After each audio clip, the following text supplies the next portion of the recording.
Yan, good morning Luzon, Visayas, Mindanao at sa buong mundo. Sa pinagpalang Sabado po ng umaga, December 20, 2025. Good morning na po, Sister Mau, Kuya Boyet, good morning. Sister Angie, good morning po. Good morning na po sa ating pong mga maagang nagising. Yan, mga early bird. Brother Joseph Trinidad Victorino, good morning po. Purihin po ang Panginoon sa umagang ito. Umagang kay ganda. Hallelujah. Ipuntaging po, mga kapatid, para sa ating pong mga mahal sa buhay. Hallelujah, Jesus. We praise you today, Lord God. We glorify your name, Lord, today. You are worthy to receive the honor and praises belongs to you, Jesus. Sige, bago tayo mag-umpisa, tayo po ay umawit sa Panginoon. Awitin natin siya ng pagsamba sa umagang ito. Lord, you are the Emmanuel, Lord. You are God with us. Sister Lolita, Pastor John Vilas from Lubang. Good morning. Hallelujah. Holy, holy, I will bow before my Lord and King. Hallelujah, you have come to us. You make all things new. Emmanuel, Jesus Christ, you'll never let me go. My shepherd king, you're watching over me. Emmanuel, so amazing, you have named the star of a deepest night. Still you love me, you have called my name. I will follow you. Emmanuel,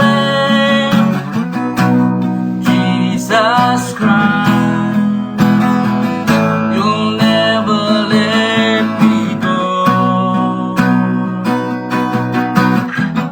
My shepherd king, you're watching over me. Emmanuel, Emmanuel, Jesus Christ, you'll never let me go. My shepherd king, you're watching over me. Emmanuel,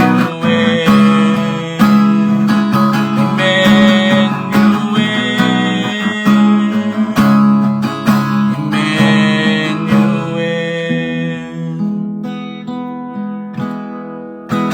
You are Emmanuel, Lord God. You are God with us.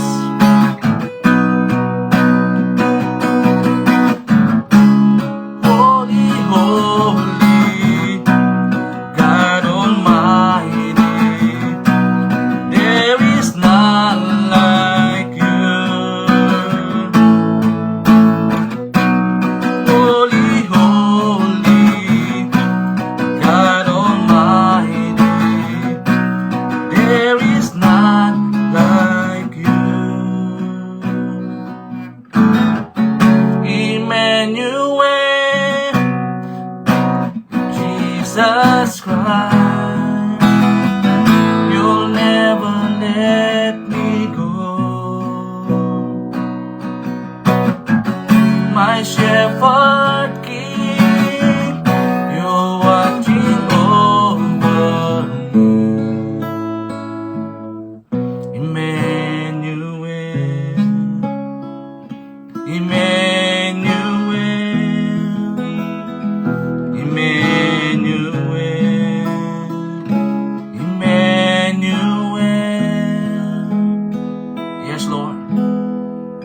You are Emmanuel, God with us.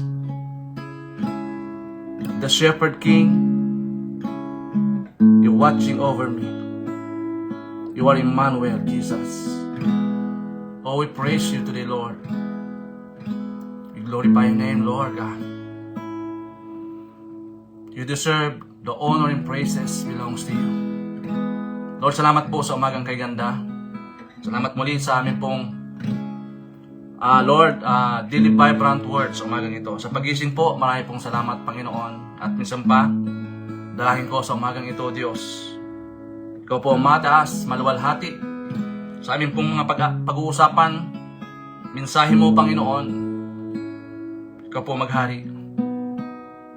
Give us knowledge, give us wisdom, empower your children today, Lord God. At tiyataas ko din po ang aming pong platform na ginagamit, Lord. Ang Facebook Live, Lord God. Ikaw po maghari, Panginoon. Ikaw po manguna, O Diyos.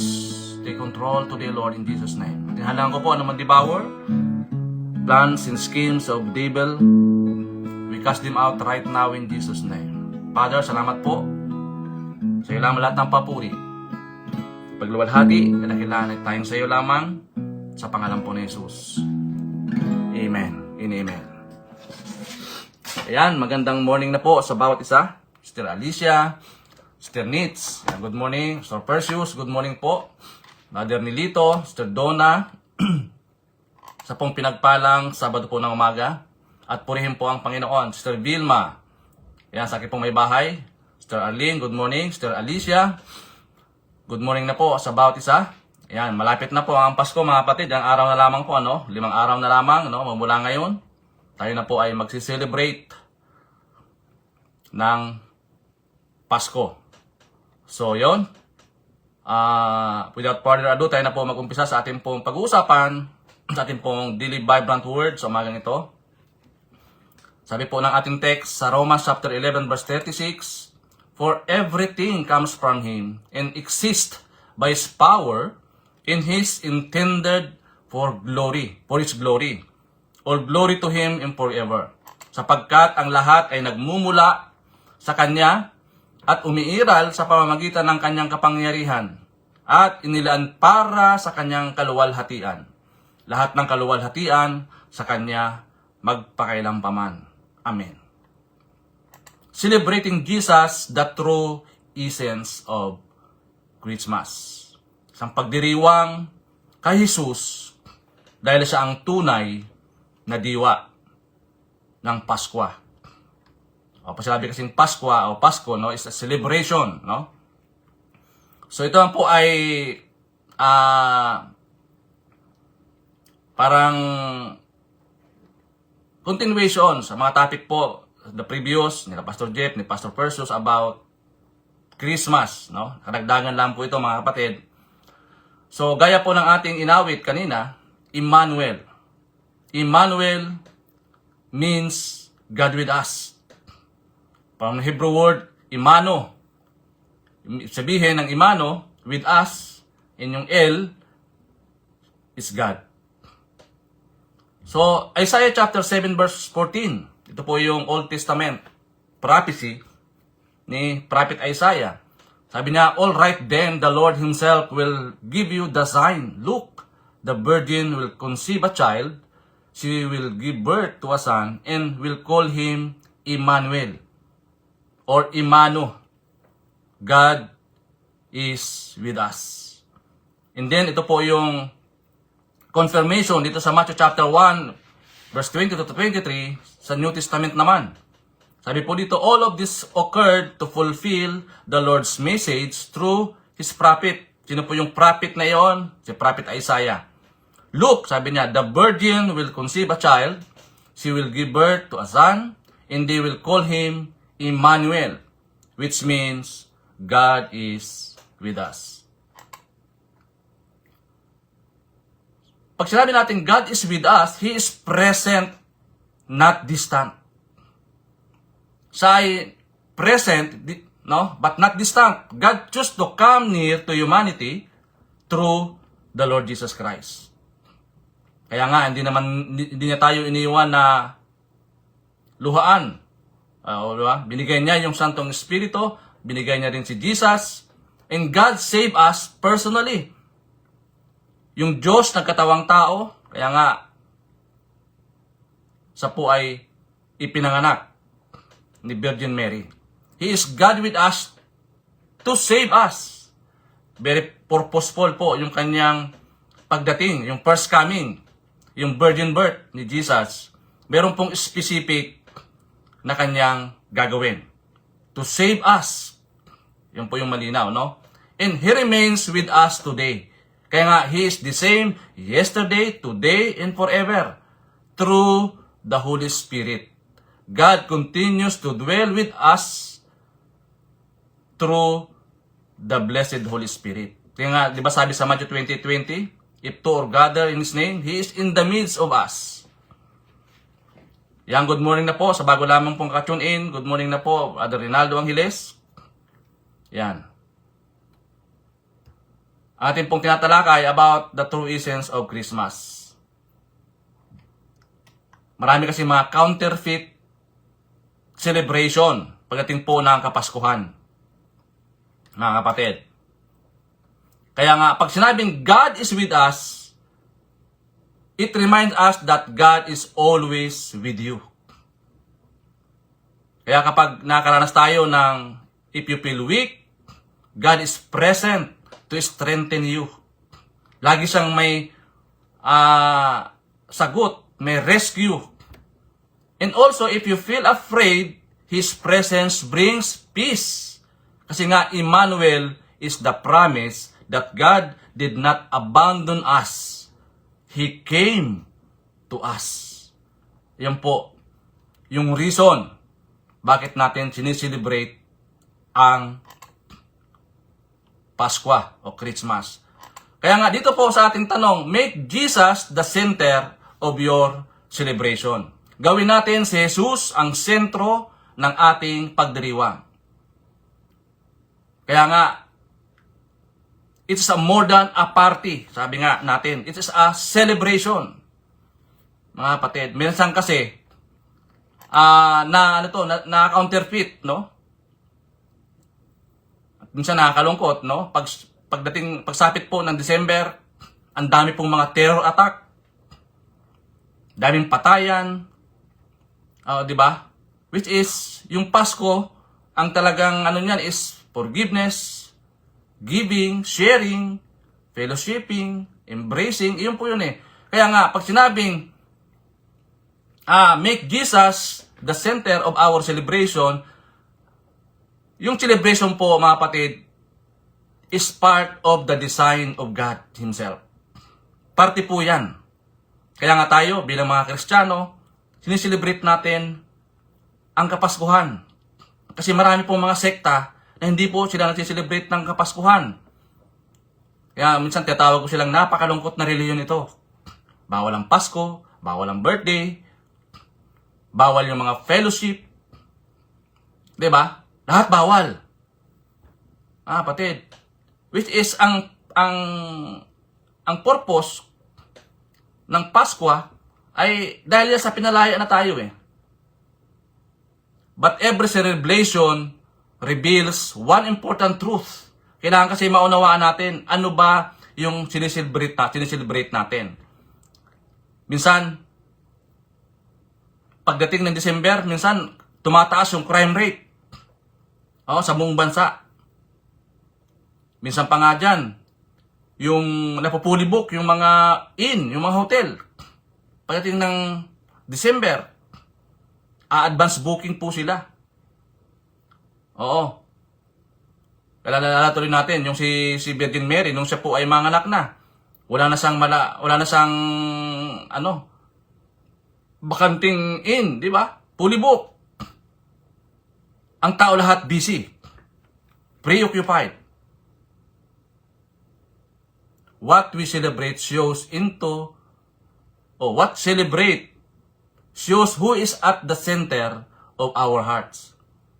Kailangan maunawaan natin na may always choose Jesus at the center of our celebration. Kaya nga, pag tayo po nagsiselebrate ng Christmas, ay purposeful. Napakaganda, no? Kasi nga, yun talaga yung true essence ng Christmas. Why we celebrate Jesus. At alam mo natin, itong Pilipinas, particular, no? As a Christian nation, talagang tayo po mga Pilipino ay talagang excited tayo pagdating ng Pasko. Minsan nga, anong nangyayari? Nagkakaroon ng family reunion. Oo, nag-uuwian yung mga kamag-anak, kapatid, no, sa ibang bansa, umuwi para lang magsama-sama ang buong pamilya. 'Di ba? Magkumustahan, magpanalanginan, i-celebrate yung Pasko na si Jesus ang sentro. Nandun si Jesus sa sentro. Hindi yung mag-celebrate tayo ng Pasko out sa equation si Kristo. Kaya nga, misrepresentation. Oo, nagiging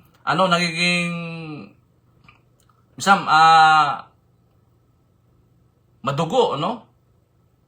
So why must Jesus be the center of our celebration? Bakit kailangan natin si Jesus ang maging sentro ng ating pagdiriwang? Number 1, Jesus is the reason to celebrate. Kaya nga yung pinaka powerful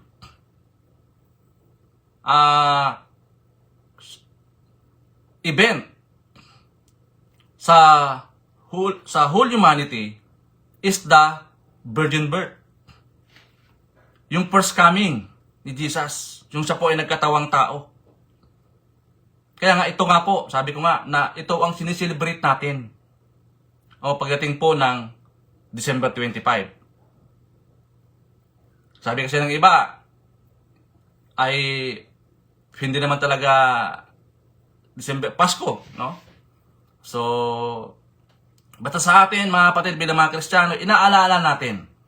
Regardless yan, kung anong pizza yan, oo, ang mahalaga, si Jesus, yung sentro ng ating pagdiriwang.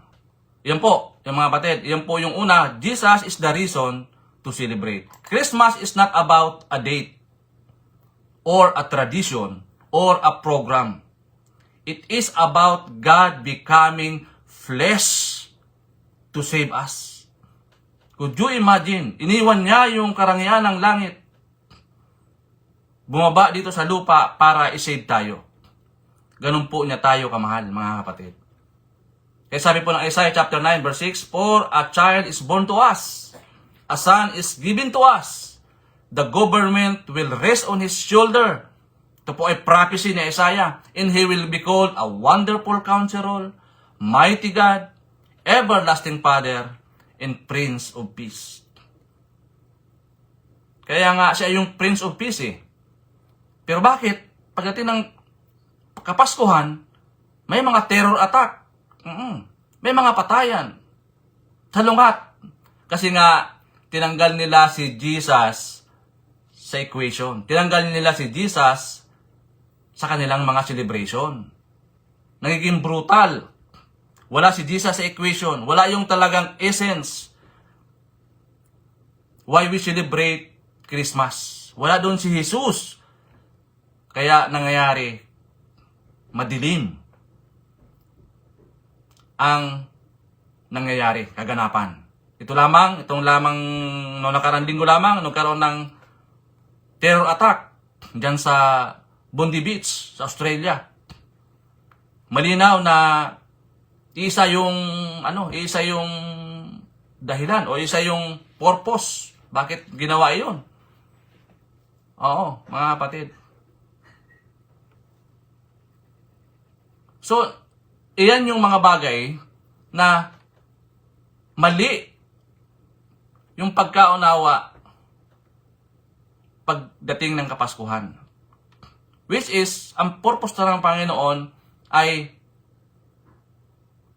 sabi nga, Emmanuel, bumaba siya dito sa lupa para tayo ay abutin. Number 2, Jesus is the focus of heavenly worship. Kaya napakahalaga na kapag ang isang tunay na Kristiyano, punong-puno yan ng pagpupuri, mga kapatid, walang puwang anuman plano't gawa ng kaaway. In heaven, worship revolves around Jesus. Kaya nga sa langit, di ba? Magpupuri na lang tayo. Walang hanggang pagpupuri. Oo. Sa Panginoon. Wala ng mga paghihirap, kapighatian, wala na. Tayo po ay magpupuri na lamang sa kalangitan. Sa Revelation chapter 5 verse 12, sabi dito, "Worthy is the Lamb who was slain to receive power in riches, in wisdom, in strength, in honor, in glory, in blessing." Package deal, nandun na, mga kapatid. Kaya nga, napaka-exciting part ito. Oo. So, magkakaroon tayo ng grand reunion sa kalangitan. Lahat ng mga anak ng Diyos, lahat ng mga nanampalataya sa Kanya, magkakaroon tayo ng grand reunion sa kalangitan. Magpupuri sa ating pong Panginoong Hesus. Wala ng sakit, wala ng paghihirap. Without Jesus, celebration becomes empty. Party, yan. Enjoy become temporary. Yan yung kabaliktaran, mga kapatid. And number 3, Jesus must remain the center beyond the celebration. Dapat panatili si Jesus ang sentro na higit sa ating pagdiriwang. Laging nandoon siya sa sentro ng ating pagdiriwang, mga kapatid. Huwag natin siyang ialis sa pagdiriwang natin. Na-misrepresent lang kasi ng iba. Iba yung motibo, iba yung motive. Oo. Which is dapat si Jesus yung ating ipinagdidiwang. Jesus is not only the center of Christmas, He is the center of our lives. Di ba? Kaya nga, dapat ang Christmas, hindi nga lang dapat December yan eh. Dapat ang Christmas, araw-araw Christmas sa atin, na naman ang palataya, ano? Kasi pag Christmas kasi, talagang nandoon yung lumalambot yung puso natin, madali tayong magpatawad, madali tayong magbigay. Oo, nagkakaroon tayo ng conviction sa ating pong mga puso. Para bagang laging pinapaalala sa atin ng Panginoon, ito yung time para mag-forgive, to let go, oo, and to renew our hearts. Mga kapatid. Kaya sabi po ng Luke chapter 9 verse 23, "Then he said to the crowd, if any of you wants to be my follower, you must give up your own way, take up your cross daily and follow me." He is not only the center of Christmas, but He is the center of our lives. Sino po yon? Si Jesus. Kaya nga, pag wala si Jesus sa ating celebration, wala siya doon sa programa, oo, empty. Uwi lang kayo na niya na parang wala nangyari. Ang masama pa dyan, langu-langu ka. Oo. Kasi nga, hindi siya yung focus, hindi siya yung sentro, mga kapatid, ng pagdiriwang. So number 4, Jesus came not to be added, but to be honored. Dapat natin siyang parangalan. Na siya ay Diyos ng katawang tao para tayo ay iligtas. Karapat-dapat, kaya nga karapat-dapat siyang tumanggap ng papuri, pasasalamat, pagsamba. Karapat-dapat siya, mga kapatid, to give Him honor. Ang malungkot, nagiging selfish yung mga tao. Self-centered. Many people try to add Jesus to their celebration instead of surrendering their celebration to Him. Jesus does not want to be a guest at the table. He must be the host. So dapat yung sentro. Oo, mga kapatid. Pangalawa na lamang yung object ng gift giving. Oo, di ba? Ang exchange gift. O kaya may mga food sharing. Pangalawa na lamang yun, mga kapatid. Kailangan si Jesus ang sentro ng ating pagdiriwang. Colossians chapter 1 verse 17.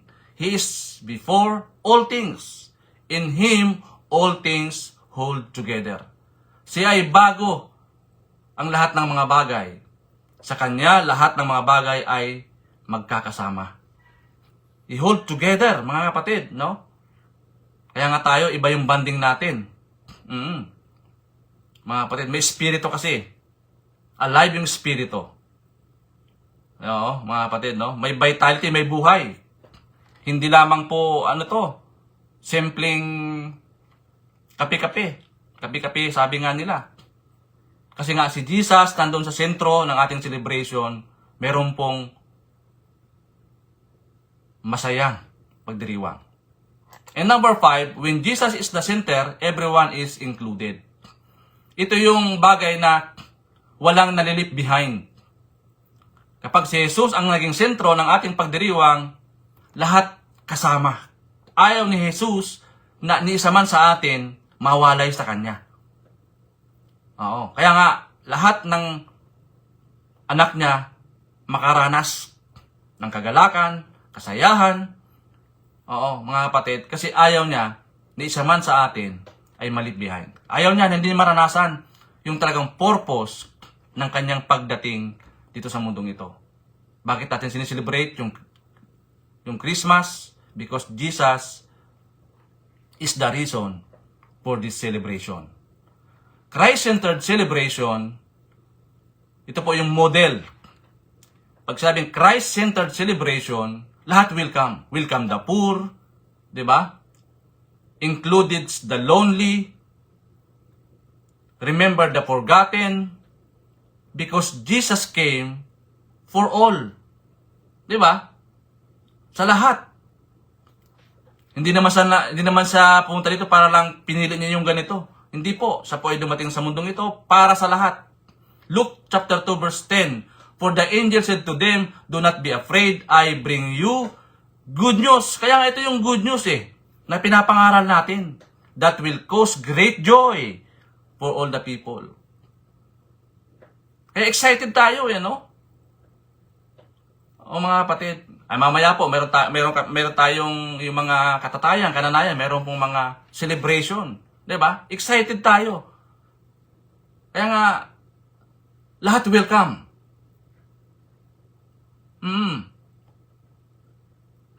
Lahat inaanyayahan. Oo mga kapatid. Kasi, wag natin ma-miss yung opportunity. Sabi nga natin, redeeming the time because the days are evil.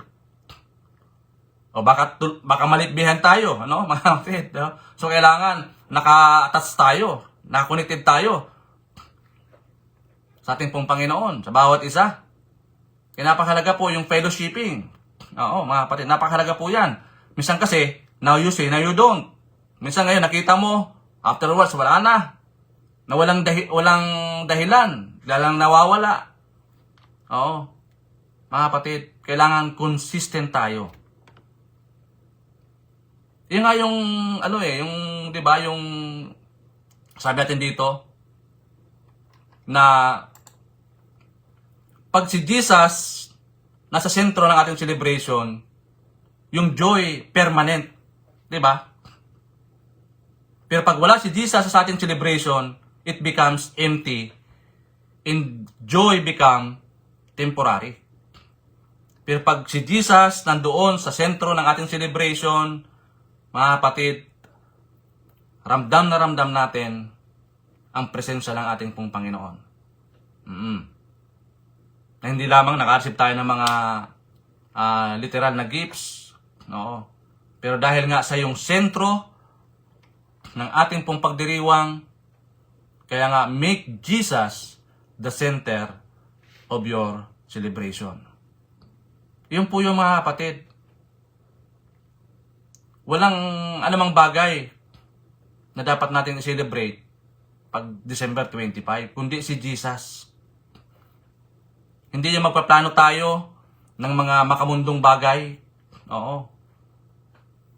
Nagawa tayo ng mga planning para lang sumira, pumatay. Kasi yan gawain ni Satan yan di ba?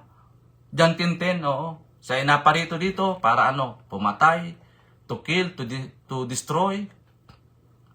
Di ba? At malinaw, itong mga taong itong gumagawa ng mga ganon, siyempre, Sinong author nun? Si Jesus, si Satan, mga kapatid. Kasi si Jesus, narito dumating siya para magkaroon tayo ng buhay na masaya. Kaya nga, kanina yung kinanta natin, Emmanuel, God is with us. He is with us forever and ever. Amen. Diba, mga kapatid? So, have a blessed Christmas. Oo. Kailangan, laging si Jesus ang sentro ng ating pagdiriwang. Yan, marami pong salamat sa ating pong 33 viewers. Ayan, good morning na po sa bawat isa, Sister Angie, Sister Marisa, Sister Ani, good morning po mga kapatid. So, purihin ng Diyos sa maikling nating devotion sa araw po na ito. Dalahin ko na meron tayong nabitbit o nakuha, na-enlighten tayo na ang sentro ng ating pong pagdiriwang ng Kapaskuhan ay walang iba kundi si Jesus. Salamat po mga kapatid. Sister Esmeralda. Ayan. Sister Elenita. Ayan. Good morning po sa bawat isa. Ayan. Purihin na po ang Panginoon sa mga hindi ko pa nabati, mga kapatid. Good morning na po sa inyo at happy and blessed Christmas po, no? So, enjoy po natin yung maghapon sa mga activities, celebrations. Dalayan ko na maging fruitful and victorious ang ating po mga celebration ngayong araw at samahan tayo ng Panginoon sa maghapon na ito. At bukas, meron po tayong family day bukas, no, na dalayan ko na patuloy na magkaroon ng katagumpayan ng ating pong family day bukas. At ingatan ng Panginoon yung mga magbabiyahe. I-prepare yung puso po natin para bukas po mga kapatid. Salamat po sa araw na ito, Panginoon. Dalangin ko na ito po yung nag-remind po sa amin, minsan pa nag-remind sa amin na you are the center of our celebration. Salamat po, Panginoon Diyos, na ikaw ay dumating dito sa mundong ito para kami iligtas. Salamat po, Ama, minsan pa sa umagang ito sa pagbibigay po sa amin, O Lord, ng kakayanan, kapangyarihan, Panginoon, na sa mga oras po nito, O Diyos, ikaw po ang aming sentro ng aming mga pagdiriwang, O Diyos. Marami pong salamat, patuloy pong imulat ang mga tao, O Lord God. Ikaw po ang good news. You are the good news, Panginoon. Dumating ka po dito sa mundong ito para kami po ay palayain, iligtas, Panginoon, sa madilim na tanikala ng kaaway. Thank you, Lord, for saving us, O God. Emmanuel, God is with us. Salamat po, pinupuri ka namin at sa umagang ito, dalangin ko din po sa aking pong mga kapatid ngayon na mayroon pong mga karamdamang pisikal. Lord, ang dalangin ko na hipuin niyo po ang kanila pong mga puso at balikat, katawan, at ipadaloy ang kagalingan na nagmumula po sa inyo. Salamat, Ama, at ganoon din, Lord, sa aking pong mga kapatid ngayon na nagdiwang ng kanilang mga kaarawan, anniversaries. So, Lord, I pray in the name of Jesus, O God, maging masaya ang kanila pong mga pagdiriwang, O Lord God, at samahan niyo po sila, Panginoon Diyos. Thank you, Lord God, sa araw po na ito. Even our loved ones, our families, Lord, we lift up to you today. Even our brethren, Lord God, our church, O Lord, our celebration.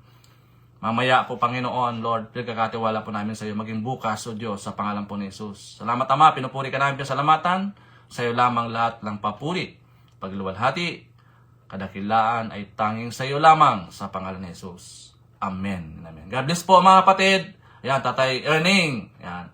God bless po mga kapatid, and to God be all the glory.